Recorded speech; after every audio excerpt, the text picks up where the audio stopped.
مثل الذين حملوا التوراة ثم لم يحملوها كمثل الحمار يحمل أسفارا بئس مثل القوم الذين كذبوا بآيات الله والله لا يهدي القوم الظالمين. Waalaikumsalam warahmatullahi wabarakatuh.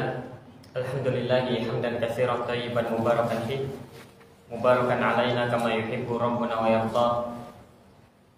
Asyhadu an la ilaha illallah wahdahu la syarika lah wa asyhadu anna Muhammadan abduhu wa rasuluhu sallallahu alaihi wa ala alihi wa ashabihi wa tabi'in wa tabi'it tabi'in wa man tabi'ahum bi ihsanin ila yaumiddin.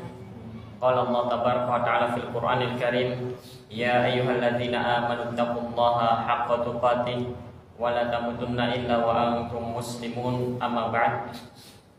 Alhamdulillah, kita bersyukur kepada Allah tabaraka wa ta'ala karena dengan nikmatnya, nikmat bertolabul ilmi, juga karunia-Nya kita dimudahkan untuk bersama-sama melanjutkan pelajaran kita dari fikih praktis yang berkaitan dengan sholat.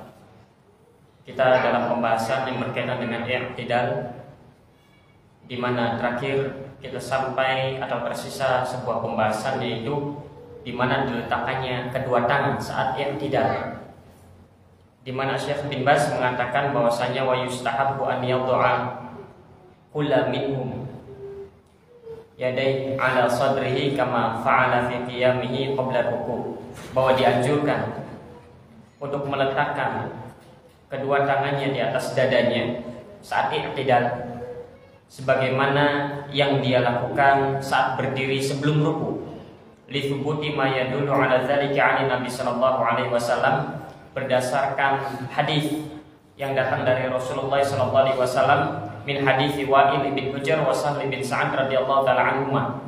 Berdasarkan hadis Rasulullah sallallahu alaihi wasallam dari dua hadis yang bersumber dari sahabat Wa'il bin Hujr dan Sahl bin Sa'ad. Baik, di sini Syekh bin Baz menerangkan kepada kita, memberikan kepada kita sebuah informasi bahwa tatkala i'tidal, setelah ruku kita beri'tidal, maka kedua tangan diletakkan di dada bersedekap lagi, sebagaimana yang kita lakukan sebelum ruku, yaitu bersedekap. Maka di sini saat atau kedua tangan saat berdiri, maka tangan diletakkan di dada, bersedekap di dada. Dan yang namanya berdiri dalam sholat itu ada dua, ada sebelum ruku dan ada setelah ruku. Maka kedua tangan pun sama, tidak ada bedanya. Ini menurut Syekh bin Baz berdasarkan hadis Wa'il bin Hujr dan Sahl bin Sa'ad radhiyallahu taala anhuma. Sekarang bagaimana hadisnya? Kita akan membacakan hadisnya terlebih dahulu. Hadis Sahl bin Sa'ad yang dijadikan dalil oleh Syekh bin Baz, yang menunjukkan bahwa yang namanya kedua tangan saat i'tidal adalah bersedekah. Hadis dikeluarkan oleh Imam Al-Bukhari. Hadis dikeluarkan oleh Imam Al-Bukhari bahwasanya kana nasu yu'maruna an yad'a rajulu al-yadal yumna 'ala dhira'ihi al-yusra fi shalah. Itu hadisnya. Bahwasanya kana nas, manusia, yu'maruna, manusia diperintah an yad'a rajulu al-yadal yumna 'ala dhira'ihi al-yusra. Manusia diperintah untuk meletakkan tangan kanannya di atas lengan kirinya fi shalah, di dalam salat. Ini hadisnya. Kata Syekh bin Baz, ini hadis menjadi dalil bahwa saya saat i'tidal tangan bersedekap. Kemudian dari mana sisi pendalilannya? Tadi kan di dalam hadis hanya disebutkan bahwasanya manusia diperintah untuk bersedekap di dalam sholat. Di mana cara penyimpulannya kok bisa kemudian disimpulkan bahwa saat i'tidal tangan kita bersedekap, kita letakkan di dada, sedangkan hadisnya tidak menerangkan semacam itu? Maka diantaranya Syekh Ibnu Utsaimin menjelaskan sisi pendalilannya adalah anna qaulahu fis shalah. Kalimat fis shalah, manusia diperintah untuk meletakkan tangan kanannya di atas tangan kirinya fis shalah, di dalam salat. Kata Syekh Ibnu Utsaimin, yang menjadi pendalilannya adalah kalimat fis shalah, di dalam salat.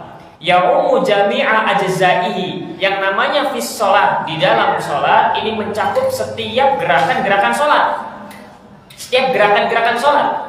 Maka seakan-akan bahwasanya kalau di dalam sholat tangan kita bersedekah, di dalam sholat tangan kita bersedekah. Itu kata Syekh Ibnu Utsaimin, sisi pendalilannya kalimat fis sholat di sini termasuk juga di dalamnya i'tidal, termasuk juga di dalamnya berdiri sebelum ruku. Kemudian dikatakan fayakhruju minhu ar-ruku', dikecualikan dari kalimat bersedekah fis sholat di dalam sholat adalah saat ruku.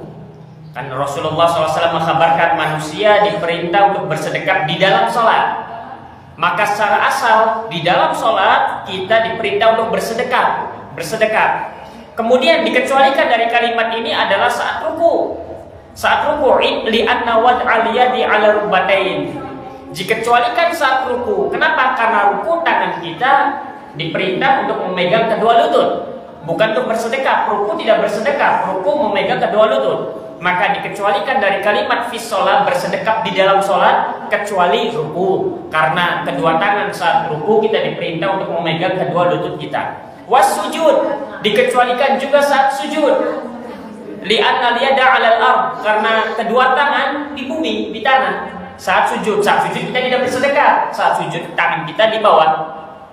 Wal julus kemudian juga dikecualikan dari kalimat fis sholat bersedekah di dalam sholat kecuali ruku, kecuali sujud, kecuali duduk di antara dua sujud atau duduk tasyahud juga.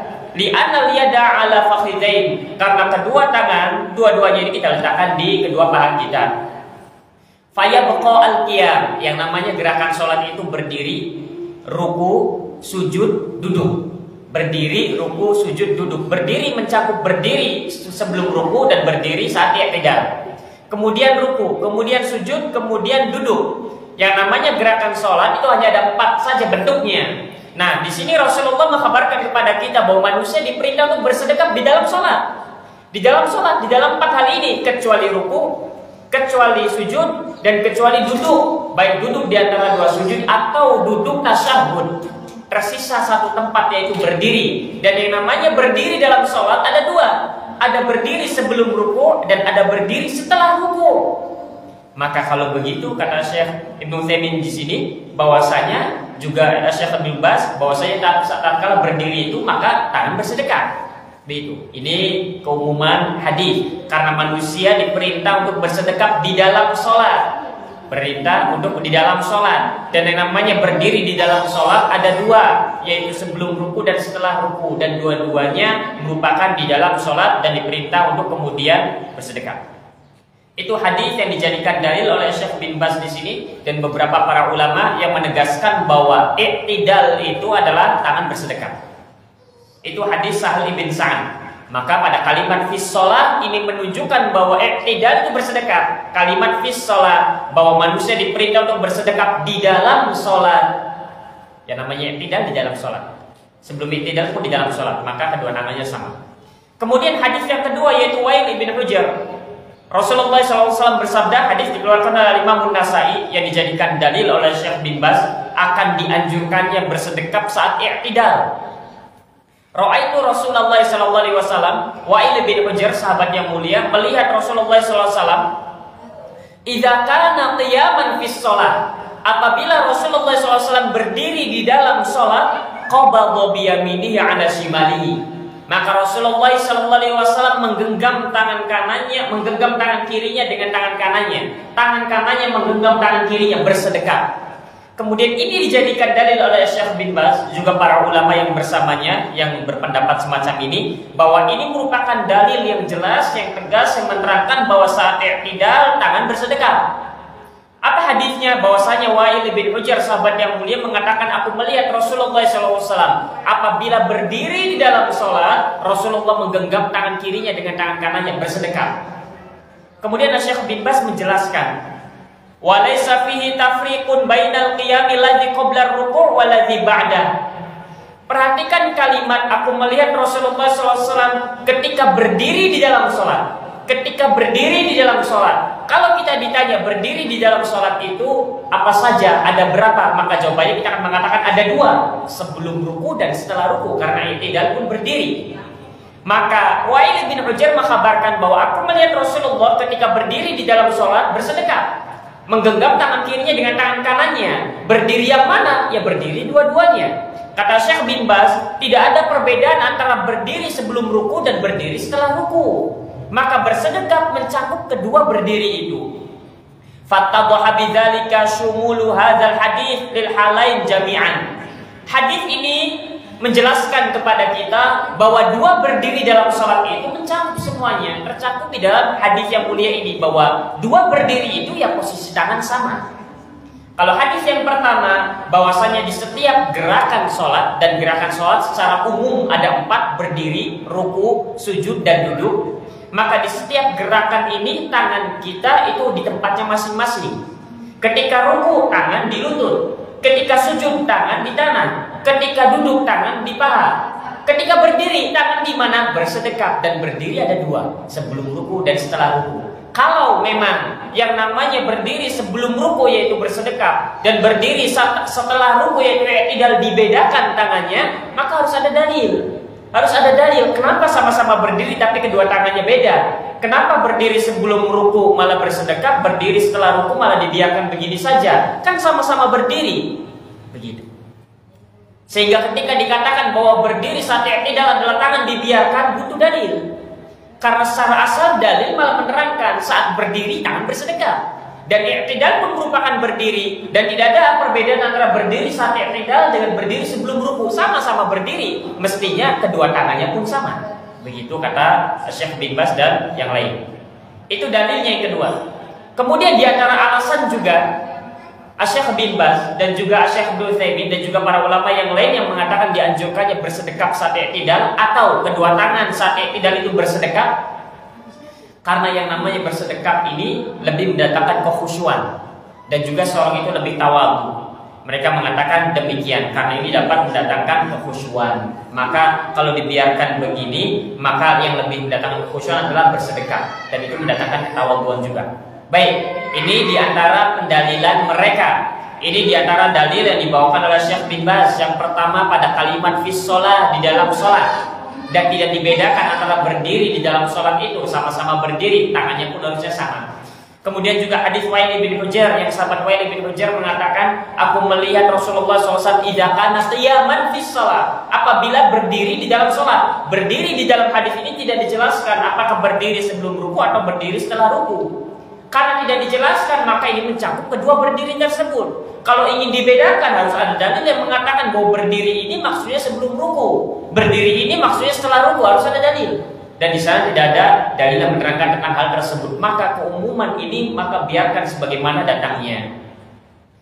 Berbeda halnya dengan para ulama yang lain. Semisal Syekh Al-Albani rahimahullah taala yang beranggapan bahwasanya tidak dianjurkan bersedekap saat i'tidal. Tidak dianjurkan bersedekap saat i'tidal. Bahkan Syekh Al-Albani sampai mengatakan walastu asyuku fi anna wad'al yadain 'ala sadri fi hadzal qiyam bid'atun dhalalatun. Aku tidak ragu sedikit pun bahwasanya bersedekap saat i'tidal ini, saat berdiri i'tidal ini merupakan bid'ah dhalalah. Lebih berbeda lagi, menyelisihi apa yang disebutkan oleh Syekh bin Baz dan Syekh Ibnu Utsaimin. Syekh Al-Albani beranggapan bahwasanya bersedekap saat i'tidal itu merupakan sebuah bid'ah dhalalah. Kenapa? Apa alasannya? Kan tadi ada hadisnya 2. Maka dikatakan li'annahu lam yarid mutlaqan fi syai'in min ahaditsis shalah. Karena tidak ada dalil yang rinci, dalil yang tegas yang menerangkan bahwasanya Rasulullah saat i'tidal di dalam salat bersedekap. Wa ma aktsaraha, bahkan betapa banyaknya hadis-hadis yang berkaitan dengan sholat. Rasul dan para sahabat itu sholat bukan hanya 1 kali 2 kali, sehari lebih dari 5 kali, belum sholat sunnahnya, belum sholat ininya dan itunya. Dan setiap hari Rasulullah SAW pasti sholat. Begitu juga para sahabatnya. Dan tidak pernah ada satupun hadis yang menerangkan saat i'tidal Rasulullah SAW bersedekah. Walau kana lahu asal, kalau seandainya saat i'tidal itu ada dianjurkan untuk bersedekah, kalau ada asalnya, la naqala ilaina, maka akan dinukilkan kepada kami. Walau an tariqi wahidin, meskipun dari satu riwayat saja. Rasulullah dan para sahabat itu tiap hari sholat, dan tidak pernah ada satupun riwayat yang menerangkan saat i'tidal bersedekah. Wa yu'ayyiduhu anna ahadan minas salaf lam yaf'alhu, dan dikuatkan lagi bahwa tidak ada seorang pun dari salaf yang melakukan itu, yaitu bersedekap di atas dada saat i'tidal. Wala dzakarahu ahadun min a'immatil hadits fi ma'alam, dan tidak pernah disebutkan, para ulama ahlul hadis tidak pernah menyebutkan masalah ini, bahwasanya mereka mengatakan dianjurkan bersedekah, tidak pernah disebutkan oleh para ulama ahlul hadis fi ma'alam, sepengetahuanku. Itu kata Syekh Al-Albani dalam Asal Sifat Salat Nabinya. Sehingga kemudian Syekh Al-Albani beranggapan kalau ingin dikatakan bahwasanya i'tidal itu adalah kedua tangan bersedekah, maka harus ada dalilnya. Karena yang namanya i'tidal itu dilakukan oleh Rasulullah dan para sahabatnya, dan hadis-hadis yang menerangkan tentang sholat itu sangat banyak sekali. Karena Rasulullah dan para sahabatnya setiap hari pasti sholat, dan tidak ada satupun riwayat yang menerangkan saat i'tidal bersedekah. Dan juga para ulama ahli hadis tidak pernah menyebutkan hal tersebut. Dan juga tidak didapatkan dari salaf yang menyebutkan hal tersebut. Ini dalil bahwa saat i'tidal ya tidak bersedekah. Maka kembali ke hukum asal, yaitu tangan dibiarkan. Kalau tangan kita bersedekah, maka harus ada penjelasan. Kalau Syekh bin Baz dan Syekh Utsaimin kebalik. Kalau tangan dibiarkan harus ada dalil yang menerangkan tangan dibiarkan, karena hukum asalnya adalah bersedekah. Begitu. Jadi menurut pandangan mereka Syekh bin Baz dan Syekh Utsaimin, hukum asal tangan saat berdiri adalah bersedekah. Kata Syekh Al-Albani, hukum asal tangan itu didiamkan saja. Kalau kata Syekh bin Baz dan Syekh Utsaimin, kalau dibiarkan maka butuh dalil, karena itu tandanya keluar dari hukum asal. Kalau Syekh bin Baz kebalik, kalau misalkan bersedekah butuh dalil, karena yang namanya hukum asal tangan dibiarkan kalau tidak disebutkan bagaimana dan bagaimananya. Baik. Lantas bagaimana? Kemudian mana yang lebih kuat? Maka kalau kita perhatikan di antara dalil dulu. Di antara dalil yang dibawakan oleh Syekh Al-Albani dan juga para ulama yang menerangkan bahwa tangan itu dibiarkan adalah hadis dikeluarkan oleh Imam Ahmad. Rasulullah SAW bersabda, "Fa'idza rafa'ta ra'saka fa'aqim sulbaka hatta tarji'a al-'idhamu ila mafasiliha." Fa'idza rafa'ta ra'saka, apabila engkau kemudian mengangkat kepalamu dari ruku, engkau mengangkat kepalamu kemudian kau beri'tidal, fa'aqim sulbaka, maka luruskanlah punggungmu. Berdiri saat i'tidal sampai sempurna, yaitu luruskan punggung, jangan belum lurus kemudian sudah sujud. Hatta tarji'al 'idhamu ila mafasiliha, sampai tulang itu kembali ke persendiannya. Para ulama kemudian berdalil dengan ini menunjukkan bahwa tangan itu dibiarkan, bukan bersedekah. Al-Imam Ar-Rafi'i dan juga Al-Imam An-Nawawi mengatakan, wa yustahabbu indal i'tidali raf'ul yadain hadwa al-mankibain, dianjurkan ketika i'tidal itu mengangkat kedua tangannya sampai sejajar dengan kedua pundaknya, ala ma taqaddama min sifatir raf'i, sebagaimana telah berlalu pada penjelasan saat berdiri. Wa yakunu ibtida'u raf'ihima ma'a ibtida'i raf'i ras, fa idza qadala qa'iman hattahuma, kata Imam Nawawi dan juga Imam Rafi'i, bahwasanya ketika ia sudah qa'iman, sudah berdiri i'tidal, hattahuma, maka diluruskan kedua tangannya. Diluruskan kedua tangannya. Kenapa? Karena tadi disebutkan sampai tulang itu kembali ke persendiannya. Kalau tulangnya dibeginikan, tulang tangannya berarti tidak kembali ke persendiannya. Harusnya diluruskan begini supaya kembali ke tempat semula. Begitu. Ini menurut mereka yang mengatakan tidak dianjurkannya bersedekah saat i'tidal. Karena mereka kemudian berselisih mana yang hukum asal. Hukum asal saat berdiri itu bersedekah atau dibiarkan. Kalau Syekh bin Baz dan Syekh Utsaimin beranggapan bahwa hukum asal berdiri dalam sholat adalah bersedekah. Kalau mengatakan dibiarkan harus ada dalil. Sebagian mereka kembali, hukum asalnya adalah dibiarkan. Kalau bersedekah maka butuh dalil, maka hukum asal berdiri itu dibiarkan. Sebelum ruku bersedekah, karena ada dalil yang menerangkan bahwa berdiri sebelum ruku itu bersedekah, maka hukum asalnya adalah dibiarkan. Maka saat i'tidal pun ya hukum asalnya dibiarkan. Kalau saat i'tidal kemudian bersedekah maka butuh dalil. Baik. Lantas bagaimana yang tepatnya? Maka wallahu taala alam bisawab. Kalau kita perhatikan hadis-hadis tentang i'tidal, hadis-hadis i'tidal, maka di antara hadisnya adalah berbunyi. Kita akan kemudian memilih dari sini nantinya mana yang lebih kuat. Di dalam riwayat Al-Imam Al-Bukhari dan juga Imam Muslim, Abu Daud, At-Tirmidzi, An-Nasai dan Ahmad, ketika berbicara tentang hadis i'tidal, disebutkan di sana sumarka, hatta Rasulullah SAW bersabda sumarka, kemudian rukula hatta tatma'inna raki'an, sampai tumaknina rukuknya. Sumarfa, kemudian angkatlah kepalanya, i'tidallah hatta ta'tadila qa'iman. Perhatikan kalimat ta'tadila qa'iman. Setelah ruku kemudian angkatlah kepalanya hatta ta'tadila qa'iman, sampai berdiri tegak. Hatta ta'tadila qa'iman. Berdiri saat i'tidal, Rasulullah SAW menggunakan kalimat hatta ta'tadila qa'iman. Hatta ta'tadila qa'iman. Kemudian dari sini kita ingin kemudian membahas hukum asal tangan saat berdiri itu bersedekap atau dibiarkan. Bersedekap atau dibiarkan. Bagaimana caranya untuk mengetahui bahwa hukum asalnya bersedekap atau dibiarkan? Maka kita perhatikan hadis-hadis yang berkaitan dengan takbir atau dengan i'tidal. Asy-Syaikh bin Baz dan Asy-Syaikh Ibnu Utsaimin beranggapan bahwa berdiri i'tidal itu sama dengan berdiri sebelum ruku. Berdiri saat i'tidal sama seperti berdiri sebelum ruku, sehingga mengatakan bahwa hukum asalnya adalah bersedekah. Karena berdiri sebelum ruku bersedekah, maka berdiri saat i'tidal diikutkan kepada berdiri sebelum ruku, yaitu bersedekah. Yang lainnya beranggapan tidak.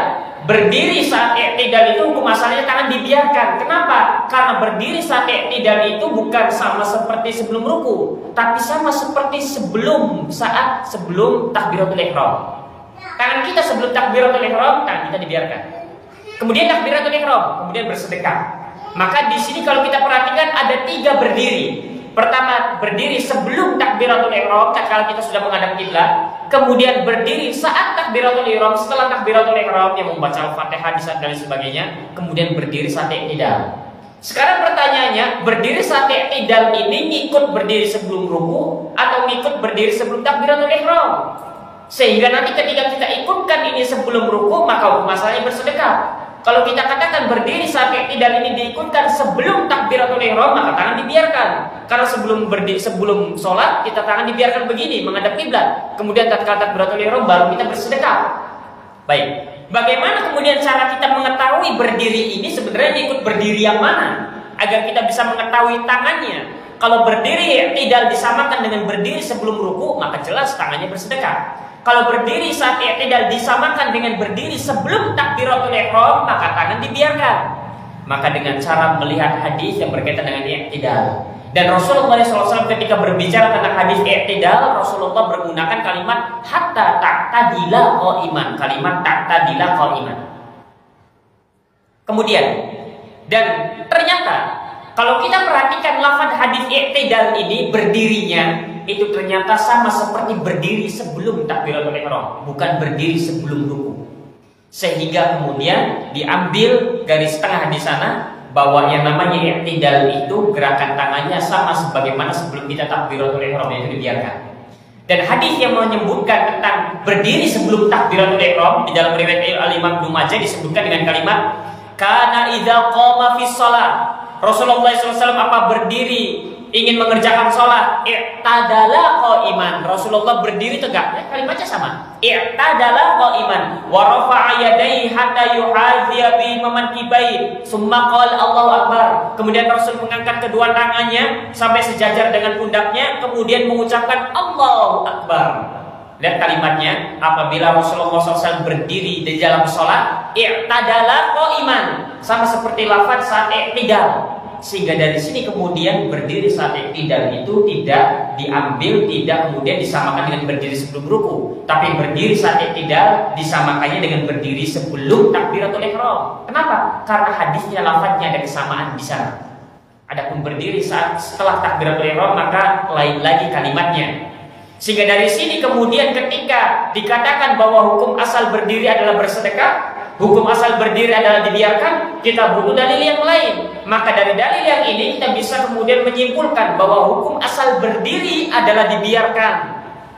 Hukum asal berdiri adalah dibiarkan. Sampai ada dalil yang menerangkan bahwa berdiri dalam sholat itu bersedekah, maka berdiri saat itu adalah bersedekah. Dan dalil yang datang yang menerangkan berdiri bersedekah hanyalah berdiri sebelum ruku. Adapun berdiri setelah ruku yaitu saat i'tidal tidak disebutkan di sana bersedekah atau tidak, maka kembali ke hukum asal yaitu dibiarkan. Sekarang kok dari mana diambil kesimpulan bahwa hukum asalnya tangan dibiarkan? Jawabannya karena kemudian kita dapatkan lafaz i'tidal ini sama seperti lafaz sebelum takbiratul ihram. Nah, ini cara menguatkannya begitu. Ini memang cukup rumit juga. Baik, jadi karena kesamaan lafaz saat i'tidal dan juga saat sebelum takbiratul ihram. Kesamaan lafaz saat i'tidal dan saat sebelum takbiratul ihram. Karena lafaznya sama, maka otomatis gerakannya pun sama. Sebelum takbiratul ihram, tangan dibiarkan. Maka kalau begitu i'tidal pun ikut semacam ini, itu tangan dibiarkan. Kalau kita ingin mengatakan bahwa i'tidal itu dia sama seperti berdiri sebelum ruku, maka kita butuh dalil di sana. Bagaimana cara pendalilannya? Begitu. Karena lafaz-lafaz yang ada malah menerangkan bahwa berdiri saat i'tidal itu bentuk kaifiatnya sama seperti berdiri sebelum takbiratul ihram. Ada kesamaan lafaz hadis di sana. I'tadala qa'imun, i'tadala qa'iman, kemudian ta'tadil qa'iman dan sebagainya. Baik. Itu cara menguatkannya sehingga wallahu ta'ala alam bisawab bahwa hukum asal berdiri adalah dibiarkan.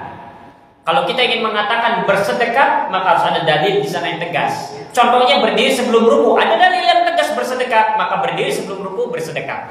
Adapun setelah ruku saat tidak, maka tidak ada dalil yang menerangkan tentang bersedekah. Maka itu merupakan jalan tengahnya. Namun hanya saja seseorang ingin memilih bersedekah atau tidak bersedekah, maka dipersilakan memilih yang mana saja. Karena yang menjadi kunci utama, kunci pokoknya adalah mana yang lebih mendekatkan kekhusyuan kita. Al-Imam Ahmad bin Hanbal mengatakan, "Idza rafa'a ra'sahu minar ruku'," apabila seorang itu mengangkat kepalanya dari ruku yaitu i'tidal, insya'a arsala yadayhi. Kalau dia mau maka dia biarkan tangannya. Wa insya'a wada'a yaminahu 'ala shimalihi. Kalau dia mau maka dia bersedekah. Maka dia genggam tangannya, tangan kirinya dengan dia letakkan tangan kanannya di atas tangan kirinya. Maka kalau dikatakan apakah bersedekah pada salafnya? Ada Al-Imam Ahmad bin Hanbal. Apakah bersedekah saat i'tidal ada salafnya? Ada Al-Imam Ahmad bin Hanbal. Jadi dua-duanya ada. Karena Al-Imam Ahmad bin Hanbal mempersilahkan memilih. Pengen bersedekah silakan, pengen tidak bersedekah pun silakan. Hanya saja kalau digabungkan keduanya mustahil. Tangan kanan bersedekah, kanan kiri misalkan dibiarkan. Itu nggak mungkin. Kita harus memilih salah satu, bersedekah atau tidak, bersedekah atau tidak. Maka yang jelas kalau ditanya siapa salafnya yang menganjurkan untuk bersedekah atau minimal yang membolehkan untuk bersedekah, Imam Ahmad bin Hanbal. Siapa salafnya yang kemudian membolehkan atau membiarkan tangan ini untuk dibiarkan saja saat i'tidal? Imam Ahmad bin Hanbal. Imam Ahmad bin Hanbal mengatakan kalau mau silakan dibiarkan, kalau mau silakan bersedekah. Baik, ini Imam Ahmad bin Hanbal. Sampai-sampai Imam Ahmad bin Hanbal mengatakan arju an la yudayyiqa dzalik. Aku berharap agar jangan terlalu dipermasalahkan hal ini. Jangan terlalu kemudian keras dalam hal ini. Bersedekah tidak bersedekah saat tidak. Ini kata Imam Ahmad bin Hanbal. Dan cukuplah ucapan Imam Ahmad bin Hanbal ini sebagai jalan penengah. Hanya saja harus memilih. Dalam setiap sholat yang kita gunakan, pasti ada yang kita pilih, mana yang lebih banyak kita praktikan. Begitu. Maka wallahu ta'ala bisawab, yang lebih kuat sendiri adalah tangan dibiarkan. Namun kalaulah memang misalkan ingin bersedekah, maka tidak mengapa. Begitu. Baik, ini permasalahan bersedekah saat i'tidal. Kemudian berikutnya, Asy-Syaikh bin Baz rahimahullah ta'ala mengatakan, yasjudu mukabbiran setelah i'tidal, kemudian seorang itu turun sujud, yasjudu mukabbiran wadi'an rukbatayhi qabla yadayhi. Asy-Syaikh bin Baz mengatakan seorang itu kemudian dia sujud. Bagaimana caranya? Mukabbiron, dengan bertakbir terlebih dahulu. Bertakbir, kalimat mukabbiron artinya ucapan Allahu Akbar, bukan mengangkat tangan. Kalimat mukabbiron, takbir maksudnya ucapan Allahu Akbar, bukan mengangkat tangan. Sama sebagaimana takbiratul ihram. Takbiratul ihram bukan mengangkat tangan, tapi ucapan Allahu Akbarnya. Sehingga yang harus diperhatikan adalah Allahu Akbarnya, bukan mengangkat tangannya. Karena mengangkat tangan hukumnya sunnah. Ucapan Allahu Akbar saat takbiratul ihram rukun. Ucapan Allahu Akbar saat pindah gerakan sunnah. Atau sebagian ulama mengatakan wajib dan lain sebagainya. Maka saat sujud apa yang saya lakukan? Mukabbiron, bertakbir. Ucapan takbir Allahu Akbar. Wadi'an rukbatayhi, dengan kemudian meletakkan kedua lututnya qabla yadayhi, sebelum kedua tangannya. Dari sini diambil, kemudian kita mengambil sebuah kesimpulan pertama, saat sujud tidak dianjurkan mengangkat kedua tangan saat sujud. Jadi hanya mengucapkan Allahu Akbar saja, tidak kemudian saat i'tidal ketika ingin sujud kemudian Allahu Akbar, tidak, ucapan Allahu Akbarnya saja. Kemudian yang kedua di sini Syekh bin Baz menerangkan bagaimana cara turun sujud. Turun sujudnya adalah dengan meletakkan kedua lutut dulu, qabla yadai, kemudian baru tangannya. Idza tayassara lahu dzalik. Kalau itu memang mudah baginya. Kalau memang dia mudah untuk melakukan itu. Fa in syaqqa alaihi, namun kalau dia kesulitan untuk kemudian turun sujud dengan cara meletakkan kedua lututnya dulu baru kedua tangannya, qaddama yadai qabla rukbatain, maka boleh baginya untuk meletakkan kedua tangannya dulu kemudian baru lututnya. Mustaqbilan bi asabi'i rijlai wa yadai al-qiblata, dhamman asabi'a yadaihi madan laha wa yakunu ala a'dha'ihi as-sab'ah. Bagaimana caranya itu turun sujudnya? Maka turun sujudnya adalah mengucapkan takbir, tidak mengangkat tangan. Kemudian turun sujud dengan cara lutut dulu baru kemudian kedua tangan. Tapi kalau kesulitan maka boleh kedua tangan dulu baru kemudian kedua lututnya. Kemudian berikutnya dengan cara yang namanya jari jemari tangan ini dan jari jemari kakinya ini semuanya menghadap kiblat. Jari jemari tangan dan jari jemari kaki semuanya menghadap kiblat. Berarti kaki itu jari jemarinya begitu, bukan ke bawah begini, bukan menghadap ke bawah, tapi jari jemarinya menghadapnya ke kiblat, kakinya itu pertama.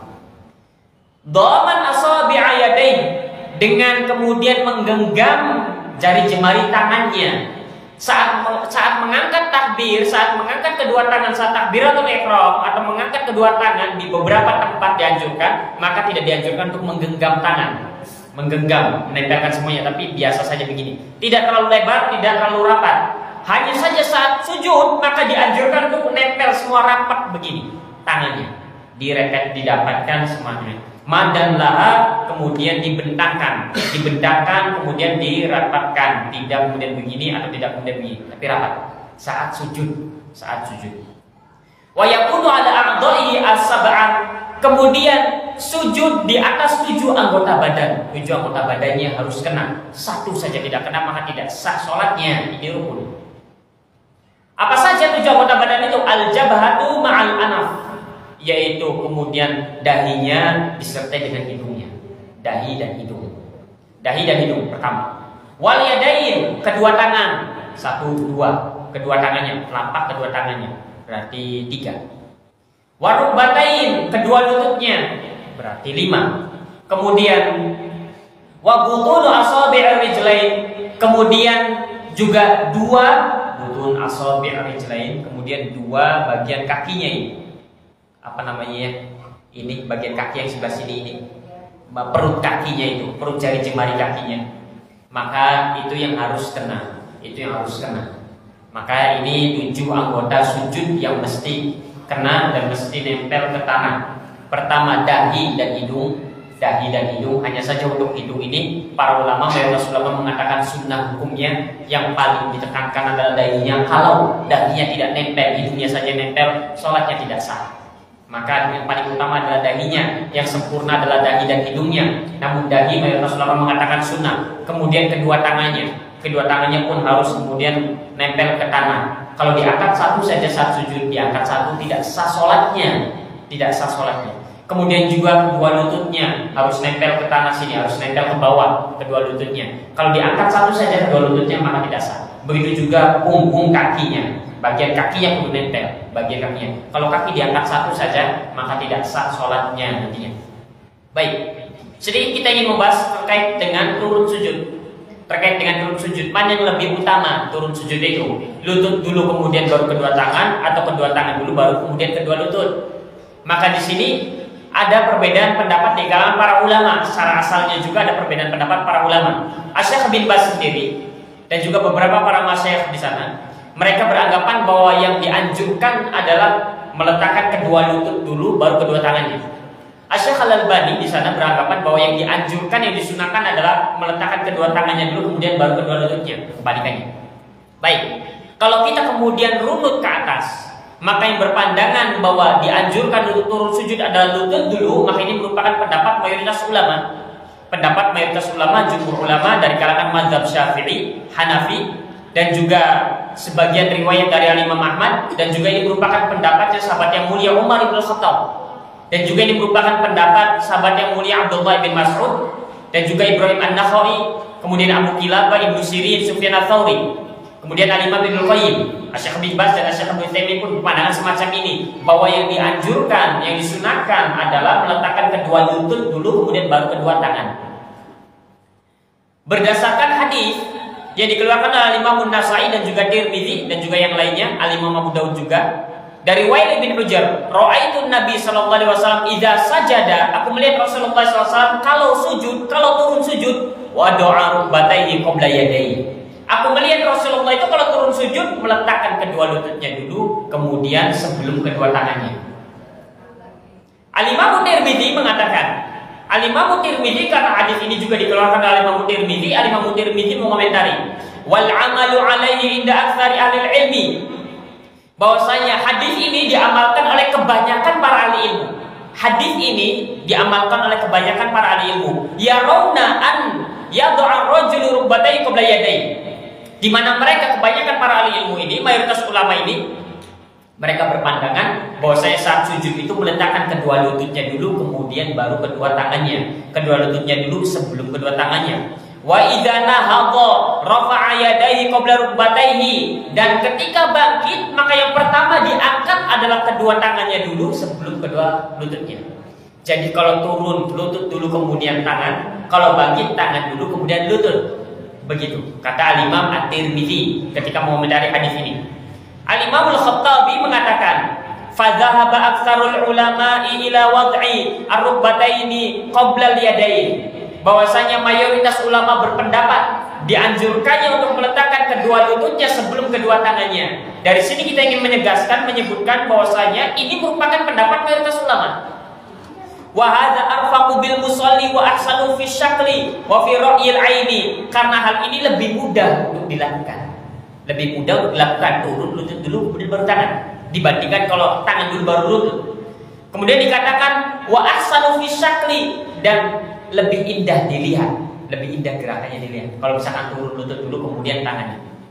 Kemudian wa fi ra'yil ain, lebih indah dilihat dan lebih enak dipandang mata dibandingkan kalau turunnya tangan dulu. Ini kata Imam Al-Khattabi menjelaskan juga. Sayyid Sabiq di dalam fikih sunnahnya mengatakan zahabal jumhuru ila istihbabi wad'i rukbatayhi qabla yadayn, bahwasanya mayoritas ulama berpandangan dianjurkannya untuk meletakkan kedua lututnya terlebih dahulu sebelum kedua tangannya. Kita ingin menegaskan di sini, membawakan ucapan-ucapan ini menegaskan bahwa ini merupakan pendapat mayoritas ulama.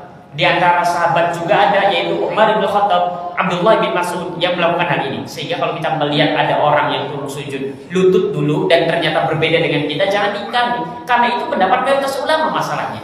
Dan juga sahabat yang mulia Umar bin Khattab melakukan hal demikian.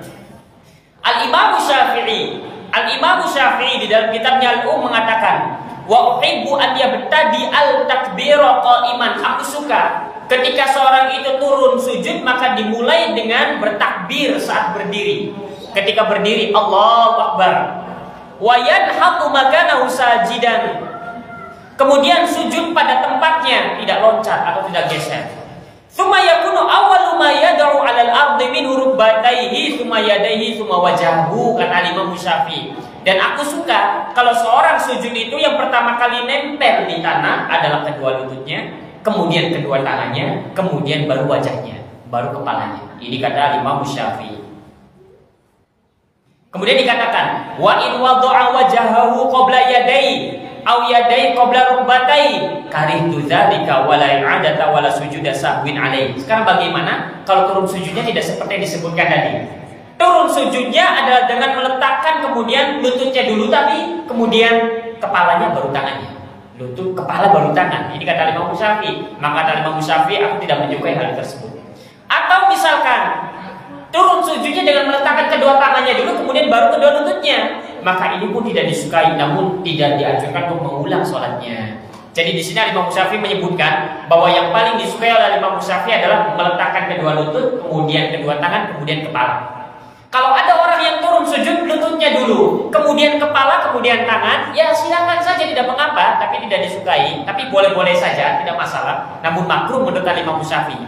Juga kalau ada seorang yang turun sujud tangannya dulu, kemudian lututnya, maka ini pun tidak masalah. Namun hanya saja ini tidak disukai oleh Imam Syafi'i. Al-Imam Nawawi mengatakan mazhabuna annahu yustahabu an yuqaddima fi sujudi ar-rukbatain, tsumma al-yadain, tsumma al-jabhah wal anf.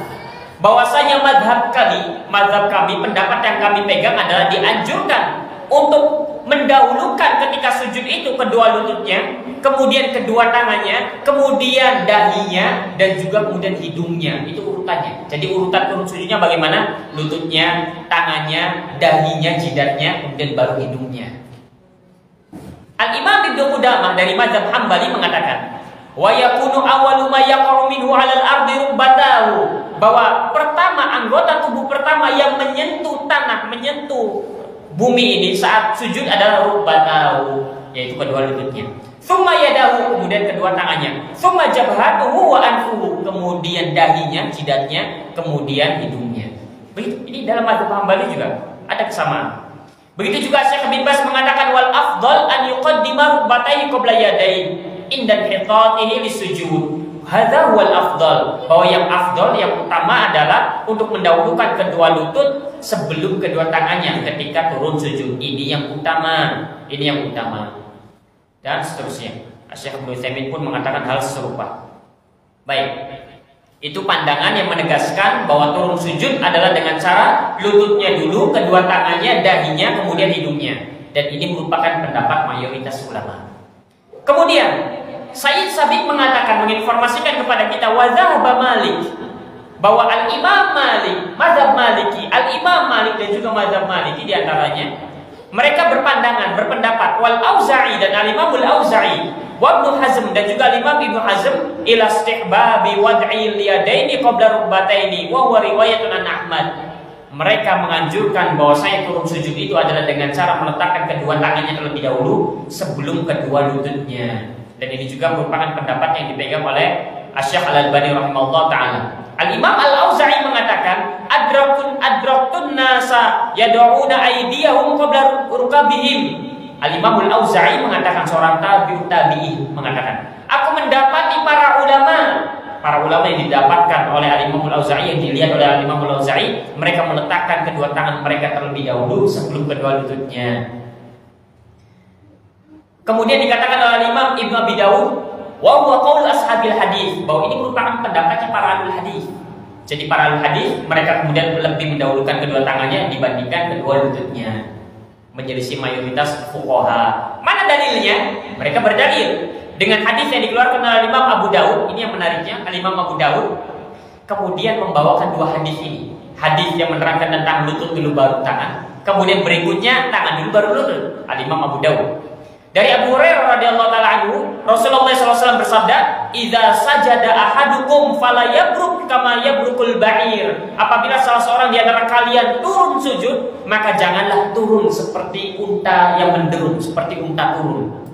Bagaimana itu unta turun? Maka bagaimana seharusnya kita turun? Wal yadhu yadayhi qabla rukbatayhi. Maka letakkanlah kedua tangan sebelum kedua lutut. Ini kan dalil yang jelas yang menerangkan kepada kita bahwasanya yang namanya turun sujud itu ya kedua tangan terlebih dahulu sebelum kedua lututnya.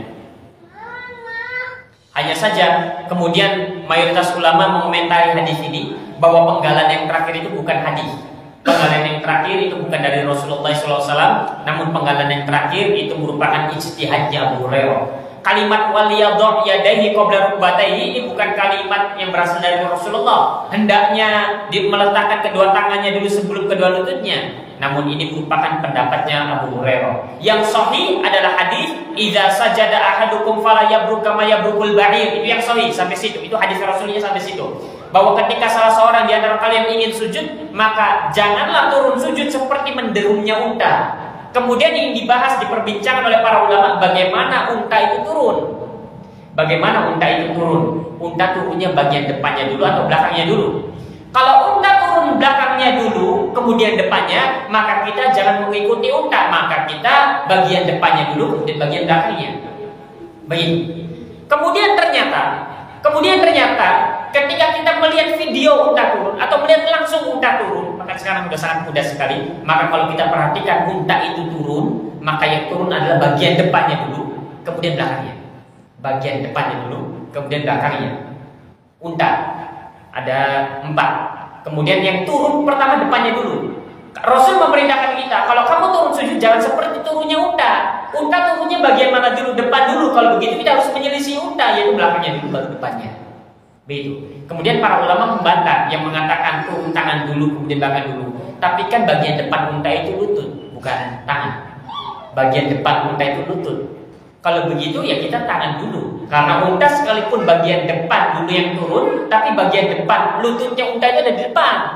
Lututnya unta ada di depan. Bahkan semua kakinya unta itu lutut semua. Semuanya itu lutut semua itu. Empat-empatnya lutut semua itu. Yang benjolan-benjolan itu lutut semua. Maka kalau kemudian kita katakan, janganlah kalian turun seperti turunnya unta. Unta turunnya lutut dulu, bahkan lutut semua lagi. Maka kita turunnya tangan dulu. Tangan dulu. Kemudian para ulama mengatakan, di antaranya Syekh Utsaimin membahas ini tidak ada habisnya sebenarnya. Karena mereka saling melihat di sana. Bahwa yang harus diperhatikan di sini Rasulullah SAW mengatakan fala yabruk kama yabrukul ba'ir. Yang dilihat adalah bentuk turunnya. Tidak peduli lututnya ada di mana. Tidak peduli bahwa unta tidak punya tangan. Tidak peduli itu. Yang penting bentuknya bagaimana. Bentuknya adalah depan dulu baru belakang. Itu bentuknya. Maka turunnya kita sujud jangan mengikuti bentuk turunnya unta. Karena kalau kita ngebahas lututnya, kalau kita ngebahas tangannya, kakinya, maka ya harusnya mestinya dengan kalimat fala yabruk ala yabrukul ba'ir, di mana lutut unta itu kemudian dia turun. Di sini Rasulullah SAW menggunakan kalimat kama, sebagaimana, seperti unta turun. Apanya? Sifat turunnya. Bukan masalah lututnya, karena unta lutut semua. Bukan masalah bagian tangannya, karena unta tidak memiliki tangan. Maka yang harus dilihat di sini adalah Rasulullah menerangkan ini agar jangan sampai sifat turunnya kita seperti bentuk sifat turunnya unta. Bagaimana unta itu sifat bentuk turunnya? Depan dulu bagian belakang, kemudian depan dulu kemudian belakang. Kalau kita ingin turun sujud, maka bayangkan bahwa kita seperti unta bentuknya. Kalau unta depan dulu, maka kita belakang dulu kemudian baru depan. Dan di posisi kita, pada diri kita bagian belakangnya adalah lutut, bagian depannya adalah tangan. Kalau unta kan tidak punya tangan. Jadi kan kalau misalkan kita fokus ke misalkan tangan dan lutut, maka itu merupakan kias yang tidak tepat. Kalau kita katakan unta nanti lutut dulu, masalahnya unta lutut semua tidak punya tangan. Kita punya tangan, lutut kita ada di sini. Sehingga yang dimaksud jangan turun seperti turunnya unta adalah bentuk sifatnya, di mana unta ketika turun bagian depannya dulu kemudian bagian belakang. Maka kalau kita turun sujud bagian belakangnya dulu kemudian bagian depan, yaitu sesuai dengan lutut dulu kemudian baru tangan. Itu yang dikuatkan oleh mayoritas ulama, cara pendalilannya, cara menguatkannya. Hanya saja Syekhul Islam Ibnu Taimiyah mengatakan amma sholatu bikilaihi mafajaizatun bittifaqil ulama. Sholat dengan dua bentuk ini, pengen turun lutut dulu atau tangan dulu, maka para ulama sepakat boleh. Hanya saja kita harus memilih. Kita harus memilih mana kira-kira yang lebih kuat. Maka wallahu ta'ala lebih sholat bahwa yang lebih kuat adalah lutut dulu kemudian tangan dulu. Kenapa? Secara asal dua hadisnya semuanya lemah. Yang sahih adalah janganlah turun seperti turunnya unta. Yang menjelaskan hadis yang dengan tegas menerangkan turunlah lutut dulu baru kedua tangan, atau kedua tangan dulu baru kedua lutut, maka hadisnya lemah semua. Yang sahih adalah janganlah turun sebagaimana turunnya unta, dan yang dimaksud adalah bentuk turunnya, di mana unta turunnya bagian depan dulu, bagian kemudian bagian belakang, dan kita diperintah untuk menyelisih unta turun, sehingga kita turun bagian belakang dulu kemudian bagian depan. Maka itu yang rajih Allah Ta'ala bisawab, sebagaimana yang dirojikan oleh mayoritas ulama. Hanya saja turun sujud dengan dua cara ini maka dibenarkan. Tidak mengapa. Karena mereka berselisih tentang mana yang lebih utama ketika sujud. Kemudian itu turun sujud ada dua caranya dan tidak ada cara yang ketiga. Dua cara tersebut adalah pertama lutut dulu, kemudian tangan, kemudian dahi, kemudian hidung. Atau yang kedua, tangan dulu, kemudian lutut, kemudian dahi, kemudian hidung. Sebagian kita yang turunnya tangan dulu kadang menambahkan tangan dulu, lutut, tangan lagi, dahi, kemudian hidung. Coba kalau kita perhatikan, tangan dulu misalnya, tangan dulu, kemudian lutut, kemudian tangan lagi, karena menjauhkan. Nah ini tambahan-tambahan semacam ini harus dihindari kalau bisa. Kalau bisa cukup dengan tangan dulu, kemudian lutut. Sehingga kalau pengen turun itu biar cari yang pas jatuhnya, supaya nanti tidak ada pengulangan berikutnya lagi. Karena ini caranya cuma begitu saja. Caranya hanya begitu saja. Sekalipun ya tidak mengapa, asal kalau tidak keseringan. Kadang yang turun tangan dulu, kadang menambahkan tangan lagi untuk menjauhkan lambung. Hanya saja ya tidak mengapa, tapi jangan kemudian sampai dulu pernah ada yang nanya, apa kalau turun sujud dengan tangan dulu yang sunnah begitu katanya? Yaitu tangan lutut tangan lagi, karena saking seringnya ikhwan-ikhwan kita ini kayak gitu melakukannya. Sehingga jangan sampai terbayang bahwa ini yang sunnah, tidak. Memang itu diantara sarana untuk menjauhkan bagian perut kita dengan paha, namun jangan keseringan. Makanya ketika mengambil untuk sujud, maka kira-kira diperkirakan supaya nanti tidak dekat. Begitu. Baik. Kemudian tadi sudah disebutkan, kemudian tangannya ini di mana? Tangannya sejajar dengan pundak atau sejajar dengan telinga ketika sujud. Jadi tidak terlalu berlebihan ke kepala kita, tidak terlalu berkurang-kurangan. Sejajar dengan pundak atau sejajar dengan telinga saat sujud. Kemudian tangannya dirapatkan, tidak kemudian direnggangkan. Tangan dirapatkan. Jari jemari tangan semuanya menghadap kiblat. Ini bagian tangan. Kemudian bagian kepala, dahi menempel, dan juga ada bagian hidung menempel. Kalau seandainya hidung tidak bisa menempel, maka tidak masalah. Karena menurut mayoritas ulama, hidung itu sunnah. Tapi dahi mesti nempel. Dahi mesti menempel. Kemudian yang menjadi permasalahan adalah bagaimana kalau dahi kita tertutup? Dahi kita tertutup oleh rambut. Dahi kita tertutup oleh peci misalkan, maka kemudian dijelaskan oleh para ulama ada 3 rincian di sini. Kalau pertama, kalau anggota sujud kita ini, anggota sujud ini, kemudian terhalangi oleh anggota sujud yang lain, misalkan dahi kita antara dahi dan bawah, antara dahi dan tanah, antara dahi dan bumi, kemudian dihalangi oleh tangan lagi, yang mana telapak tangan merupakan bagian anggota sujud, dihalangi begini sujud gitu. Maka sholat kita tidak sah. Maka di sini kalau bagian atau dahi ini dihalangi dengan anggota sujud yang lain, maka tidak sah. Kemudian yang kedua, kalau dahi ini dihalangi atau terhalangi oleh sesuatu yang menempel pada kita, rambut misalkan, peci misalkan, kain misalkan, sengaja kain baju kita kemudian kita lebarkan begitu, maka hukum asalnya makruh. Kalau ada kebutuhan maka diperbolehkan. Tapi kalau tidak ada kebutuhan, sengaja kita biar begitu bagian baju kita kemudian menjadi sajadah kepala kita, maka ini hukum asalnya makruh. Kecuali kalau ada kebutuhan, misalkan kita di luar panas, kemudian kalau langsung ke bawah panas misalkan, kemudian jubah kita besar, kemudian kita biarkan begitu dan sujud di situ, maka boleh. Kemudian yang ketiga, kalau yang menghalangi antara dahi adalah sesuatu di luar bagian kita, sajadah misalkan di bagian luar kita, atau misalkan kita buka kain sendiri misalkan, maka ini diperbolehkan, tidak makruh hukumnya selama tidak mengganggu khusyuan. Jadi yang menghalangi dahinya ada 3. Pertama, bagian anggota sujud kita dihalangi dengan tangan, misalkan dihalangi dengan telapak tangan, maka ini tidak sah. Atau terhalangi dengan sesuatu yang melekat pada diri kita, peci misalkan, rambut misalkan, atau kain misalkan yang nempel dengan diri kita kenakan, maka ini hukum asalnya makruh kalau tidak ada kebutuhan. Kalau ada kebutuhan dibolehkan. Ini disebutkan oleh Syekh Ibnu Taimiyah dalam Syarhul Mumti'-nya. Kalau misalkan yang menghalangi antara kita dengan bumi, dengan tanah ini adalah sesuatu di luar kita, sajadah ini kan menghalangi antara kita dengan bumi. Atau misalkan kita sholat di atas kasur misalkan, kasur Palembang misalkan, itu kan menghalangi kita dengan bumi karena ada kasurnya, ini karena ada sajadahnya. Maka tidak mengapa selagi memang tidak mengganggu kekhusyuan kita. Misalkan ini warnanya cuma satu warna, maka ini tidak mengapa. Tapi tidak dianjurkan juga, tidak wajib juga tidak, tapi boleh-boleh saja. Sehingga itu hukumnya.